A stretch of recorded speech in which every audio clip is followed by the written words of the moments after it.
कर रहा हूँ, ठीक है ना? तो आप लोग सुना करो और शेयर तो किया ही करो, ठीक है? चलिए, तो अब हम आज के जो ज्ञान में नित्यानंद बाबा, बड़े बाबा जो हैं, आज एक मेरे पास मैसेज भी आया था, क्या ये अवधूत शिवानंद बाबा का ग्रुप है? तो मैंने लिख के भेजा, नो, ये अवधूत शिवानंद बाबा का ग्रुप नहीं है, ये बड़े बाबा नित्यानंद, अवधूत नित्यानंद बड़े बाबा का ग्रुप है। फिर उन्होंने ऐसे करके भेजा, मैंने कहा ठीक है, वो तुम चाहते क्या उस ग्रुप में आया था। चलो, तो आगे बढ़ते हैं। हालांकि बाबा जी पहले खुद ही नित्यानंद बाबा की ही जो है नाम जप आदि कराया करते थे, अब जरूर वहां नहीं होता है, लेकिन नित्यानंद बाबा जो है, ये हमेशा याद रखो कि अगर बाबा है ना, तो बाबा से ही हम नित्यानंद बाबा तक पहुंचे, लेकिन हम अपने अस्तित्व को नहीं भूल सकते, ना भूलना चाहिए। तो 175 में कहते हैं कि ईश्वर सुख है। अगर आपके जीवन में सुख है, आनंद है, तो समझ लो ईश्वर आपके जीवन में है। अगर आप दुखी हो, परेशान हो, पीड़ित हो, बीमार हो, समझ लो कहीं ना कहीं गलती कर रहे हो। ईश्वर सुख है, ईश्वर में सुख है, मतलब ईश्वर भी सुख है, और ईश्वर में हम प्रवेश करते हैं तो भी सुखी है। अगर आपको किसी चीज से लगता हो कि सुख मिलेगा, बदले में मिल रहा हो दुख, तो समझ जाना कि वो ईश्वर नहीं है, आप ईश्वर में नहीं हो, आप प्रकृति और माया में हो। तो ईश्वर सुख है, ईश्वर में सुख है, वह समझदारी का अमृत है, इस अमृत में आनंद है। जब हम इस अमृत तक पहुंचते हैं, तब आनंद की अनुभूति होती है। तो हमें अमृत तक पहुंचना है, और अमृत कपाल से बह रहा है। आप पहुंचो तो सही कपाल तक, और द्वार भ्रूमध्य में ध्यान टिकाते टिकाते आप पाओगे कि आपका पूरा कनेक्शन भीतर सहस्त्रार चक्र से हो गया है, चिदाकाश से हो गया है। स्पष्टीकरण में बाबा कहते हैं, बड़े बाबा, कि ईश्वर सुख है और सुख ही ईश्वर है। यह सुख मतलब समझदारी का अमृत, विवेक जागृत हो जाने का अमृत, वह समझदारी का फल है। यह अमृत मतलब दूसरा कुछ नहीं, लेकिन आनंद है। जैसे आनंद प्राप्त हुआ, आनंद सत्य चित्त हो जाने से आनंद की प्राप्ति होती है।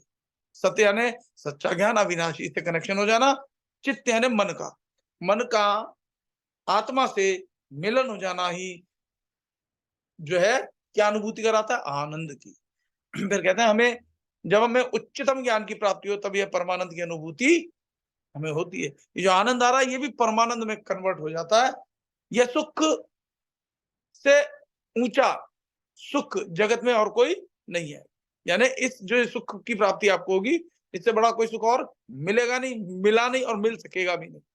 आगे बढ़ के बाबा कहते हैं, बड़े बाबा, की मनुष्य का जीवन लक्ष्य उपनयन मतलब अमृत अमृत मता की ओर ले जाना, ये है। चित्त का गुफा में रहना, यह मानव जीवन का लक्ष्य है। चित्त का यानी मन का कौन सी गुफा में, हृदय की गुफा में, ठीक है ना? गुफा में रहना मतलब शरीर में रहना, ऐसा अर्थ होता है। अब देखो, ये पूरा ही शरीर, देखो बाबा ने पूरे शरीर के लिए किस लिए कहा है, क्योंकि नीचे से लेकर के, और सहस्त्र, नीचे से मेरा तात्पर्य है मूलाधार से लेकर सहस्त्रार तक, भीतर भीतर रहे। हम बाहर बाहर ध्यान लगाते हैं, और मैं कहता हूं बाबा जो बता रहे हैं, वो धीरे धीरे यहाँ जो बता रहे हैं, अमृत चिदाकाश में प्रवेश करने के बाद, वो नीचे से लेकर के ऊपर तक पूरा ध्यान भीतर हो। तो आगे कह रहे हैं कि इस गुफा में रहना चाहिए, शरीर के भीतर जो गुफा है, हृदयाकाश। फिर आगे बाबा इसको स्पष्टीकरण में बता रहे हैं कि मनुष्य प्राण का ध्यान हरदम बाहरी शरीर पर केंद्रित होता है, लेकिन जब वह ध्यान अंदरूनी बातों को लेकर, अंदरूनी बातों की ओर ले जाते हैं, तब मनुष्य सर्वोत्तम सुख का आनंद प्राप्त कर सकता है। इसे उपनयन कहा जाता है। हृदयाकाश में रहना वह मनुष्य का लक्ष्य है, यानी भीतर ही भीतर। आंखें बंद रखो, सीधे बैठो, कमर सीधी, गर्दन सीधी, आंखें बंद रखने का मतलब है शिव बनो। आंख बंद करोगे और भीतर जाओगे तो ही शिव बन पाओगे। शरीर के भीतर उतरना है। फिर कह रहे हैं कि इसे उपनयन कहा जाता है। हृदयाकाश में रहना वह मनुष्य का लक्ष्य है। गुफा में रहना अर्थात शरीर में रहना, ये है। मनुष्य को सचेतना के आकाश में एक होकर रहना चाहिए। सचेतना मतलब आपका चैतन्य जो है ऊपर ऊर्ध्वगमन की ओर, यहाँ ऊपर उठ, नीचे नहीं, शरीर के निचले स्तरों में नहीं जाए। जैसे नाभि पे गया तो भोजन भोजन भोजन भोजन, है ना, ऐसा नहीं होना चाहिए। ठीक है, दिन भर बोलते ही रहे कंठ से, बस ऐसा नहीं होना चाहिए। आ रही है बात समझ में? ये दिन भर जो है, ओके, वेरी गुड। तो आगे बाबा कहते हैं कि 177 श्लोक में कि अविरत तरीके से मनुष्य के जीवात्मा में रहने वाले परमात्मा का निरंतर रूप से ध्यान करते रहेंगे। ये जीवात्मा इस शरीर में, मैंने बताया ना, ये हृदय आकाश फिजिकल तो हर्ट यहाँ होता है, लेकिन भीतर यहाँ जहाँ आज्ञा चक्र है यहाँ हृदय आकाश होता है। यहाँ पर आप ध्यान टिकाओ। गीता में भी है, भगवत गीता में या चिदाकाश गीता में भी बताया था, अगर आपको याद हो तो। अब आगे कहते हैं कि और अगर फिर ध्यान नहीं लगा सकते तो आंख बंद कर भीतर शांत होने की प्रक्रिया पर भी अगर आप ध्यान दोगे तो धीरे धीरे आपकी चेतना उठ करके अपने आप सहस्त्रार में आ जाएगी। फिर कहते हैं कि अविरत तरीके से मनुष्य के जीवात्मा में रहने वाले परमात्मा का निरंतर ध्यान करते रहे, जिसे आकाश कहा जाता है। ठीक है ना, चिदाकाश। वह हमारे चित्त में है, वह अविरत भाव से चिदाकाश पर ध्यान केंद्रित करे। ठीक है ना, चित्त यानी मन में, और मन का स्थान क्या है? हृदय आकाश में।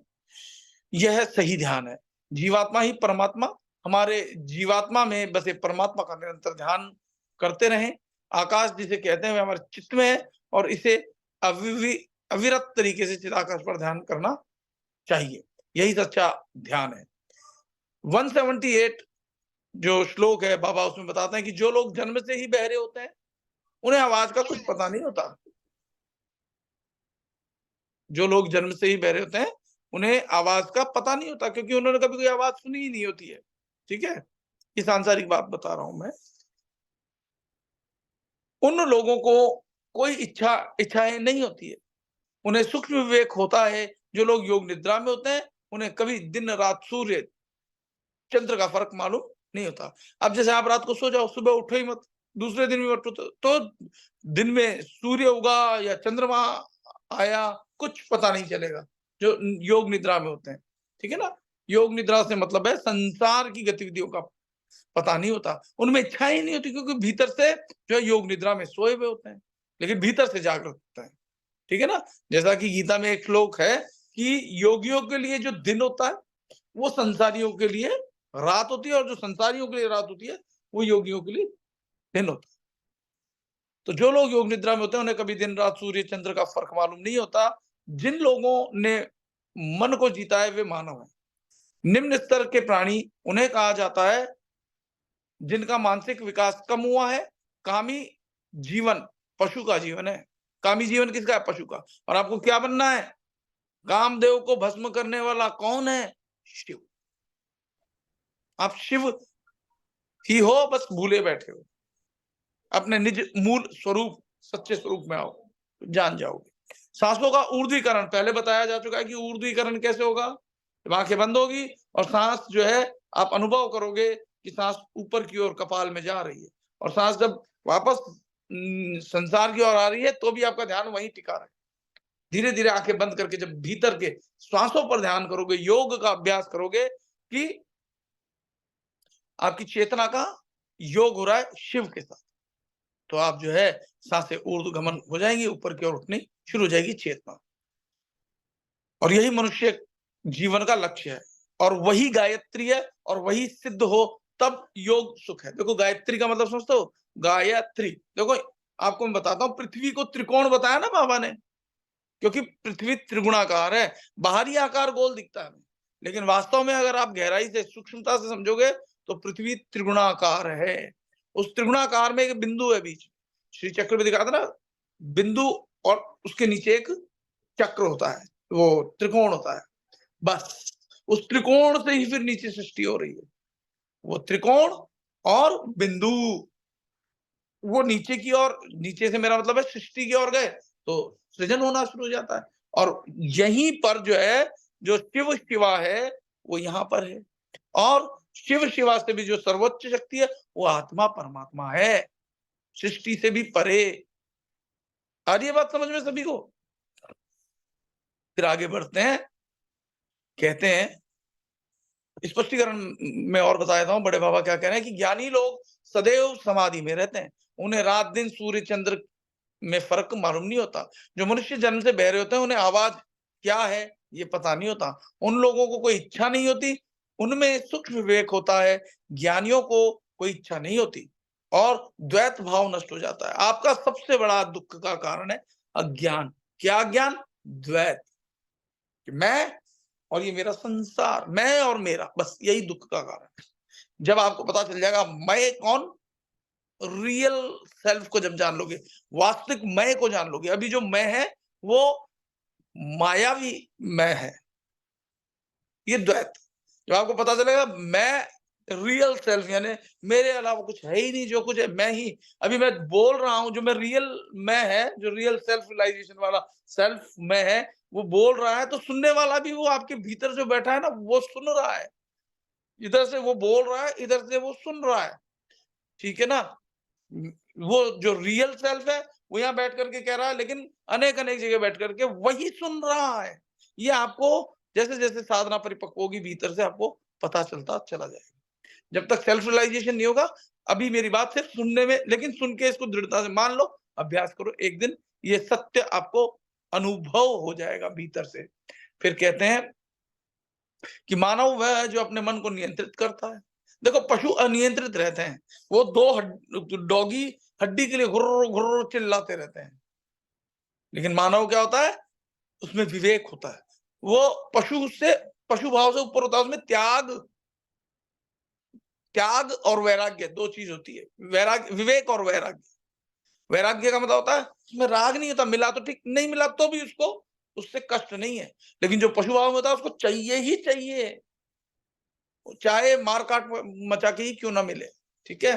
फिर कहते हैं सब कुछ सूक्ष्म विवेक की वजह से एक हो जाता है, फर्क सिर्फ स्थूल स्वरूप का होता है। मानव वह है जो अपने मन को नियंत्रित करता है। प्राणियों, मनुष्य से निचली कक्षा में इसलिए गिना जाता है कि विकास के निचले स्तर होते हैं उसमें, क्योंकि उसमें विकास नहीं हो पाता, चेतना ऊपर नहीं उठ पाती है। पशु योनि में जब तक आपके अंदर भी पशु भाव है, आपके चेतना का स्तर नीचे ही गिरेगा। अगर आप सोचो कि मैं ही खा लूं, मैं ही पी लूं, पैसा आ जाए, कैसे भी मुझे हासिल हो जाए, गाड़ी मिल जाए, चाहे कुछ भी करना पड़े, मैं करने को तैयार हूं, तो आप जब इस तरह के पशु भाव होंगे, तो आपकी गति नीचे की ओर होगी। और आप में भाव आता है कि भोजन मिल गया, प्रेम से प्रसाद समझ के कर लिया। और अगर मान लो उसी वक्त वो कोई और भी आ गया और वो बांटना पड़ गया, तो भी प्रेम पूर्वक बांट दिया। आज भोजन नहीं हुआ, व्रत समझ के उसको भगवान का जो है धन्यवाद किया कि आज आपने व्रत करा। आप जो व्रत करते हो ना, वो झूठा व्रत है। असली व्रत यह है कि आपको किसी वजह से खाना ना मिले एक दिन, तो भी आप परमात्मा का ध्यान करो और उसको धन्यवाद करो हर समय कि आज उसने आपको व्रत करने का मौका दिया, जिससे आपका शरीर अब स्वस्थ होगा। जो मेटाबॉलिज्म है, जो आपका डाइजेस्टिव सिस्टम है, उसको रेस्ट मिलेगा, दूसरे सिस्टम ज्यादा काम करेंगे। ये समझना होगा। लेकिन ये निचली योनि वाले, निचली योनि से मेरा तात्पर्य है जिनका ध्यान जो पशु भाव में, उनको ये चीजें नहीं प्राप्त होती हैं। कामी जीवन पशु का जीवन है और सांसों को ऊर्ध्व दिशा में ले जाया जाता है और तब परम सुख सिद्ध होगा। परम सुख वह है जिससे, जिसे योग सुख कहा जाता है। योग किससे? शिव से। जीव का शिव से योग, ठीक है। आत्मा का परमात्मा से योग, खुद का खुदा से योग, सेल्फ का सेल्फ रियलाइजेशन से योग, ठीक है। आपका आप जी से योग। फिर फिर अगला 179 में बड़े बाबा कहते हैं कि जिसने मन को जीता है वह जगत गुरु, जो इच्छाओं के मूल और शाखाओं को नष्ट करे वह सबका गुरु है और आपको वही बनना है। स्पष्टीकरण में बड़े बाबा बताते हैं कि वह मानवीय जगत गुरु है जिसने अपने मन को जीता है। गुरु बनने के लिए मनुष्य को अपनी इच्छाएं जला देनी चाहिए। इच्छा की पतली परत होती है जो कि जीवात्मा को परमात्मा के साथ एक होने से रोकती है, और ब्रैकेट में पैसा भी दिया है। इसलिए जो लोग ये सोचते हैं ना, अरे भैया विजय भैया जो है पैसे लेते हैं, और काफी लोग कम हो गए, तो उनको रोका है उस पतली परत ने, उस पैसे, उस माया ने। वो नहीं कर पा रहे। क्यों? क्योंकि जो थोड़े पैसे के लिए जब वक्त आएगा और कहा जाएगा कि 5 लाख का आप ये काम करा दो, तो कैसे कराएंगे जो अभी 2-4-500 रुपए में ही ऐसे घबरा जाता है, ठीक है ना। इस ज्ञान को पैसों से खरीदा नहीं जा सकता है। पुस्तकें तो मिल जाएंगी बाजार में, लेकिन वो पुस्तकों से आपके भीतर ज्ञान पैदा हो संभव नहीं है, क्योंकि पुस्तकें तो आप पूरा घर भर दो तो भी पुस्तकें इतनी है कि घर भर जाने के बाद भी पुस्तकें पूरी नहीं भर सकोगे। इतनी पुस्तकें, इतनी लाखों करोड़ों पुस्तकें प्रकाशित हो चुकी हैं अब तक। कोई अंग्रेज राइटर हैं, कोई हमारे हिंदुस्तान के बड़े-बड़े ऋषि मुनि हैं, व्यास जी हैं, वशिष्ठ जी हैं, भगवान शिव के ग्रंथ हैं, है ना? बहुत सारे ग्रंथ हैं। लेकिन जब भीतर से आप अपने आप को पढ़ना सीख जाओगे भीतर से, तो सारे ग्रंथ का जो ज्ञान है, वो स्वतः ही आपके भीतर है, जो प्रकट हो जाएगा। ठीक है? तो मेरे ख्याल में सब लोग इस बात को समझ गए होंगे। अब हम आगे बढ़ते हैं साधना में। तो सभी लोग जो है सीधे बैठ जाओ, कमर सीधी करो, गर्दन सीधी करो, आंखें बंद करो और एकदम शांत होकर के सीधे बैठ जाओ। ध्यान भूमध्य में टिका के रखना। यहाँ से ध्यान हिले ना। तो धीरे-धीरे मैंने जो आपको दीक्षा दी है, नाम दीक्षा, उस मंत्र को जपना। उस मंत्र को जपने से आपके भीतर आपका नाद गूंजना शुरू हो जाएगा। बहुत से लोगों को होना शुरू हो गया होगा। मानसिक जपना, सांसों के साथ जपना, जोर से खींचने की जरूरत नहीं है, खींचना, सांस खींचना, लेकिन आवाज के बिना। कोशिश करना, सांस की आवाज नहीं है, लेकिन भीतर जो आवाज प्रकट होगी उससे पैदा होगी, वो आपको सुनाई देगी।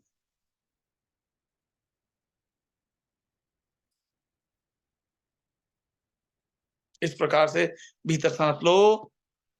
अघोर सद्योजात तत्पुरुष वाम देवी शान का जाप चलता रहे। और अब मैं रिकॉर्डिंग स्टॉप कर रहा हूं। ज्यादा जानकारी के लिए डिस्क्रिप्शन बॉक्स में मैं डिटेल डालता हूं। हर रोज मैं आपको ये साधना प्रोवाइड जो है पब्लिश करता हूं। आप ये सुना करो और शेयर भी किया करो।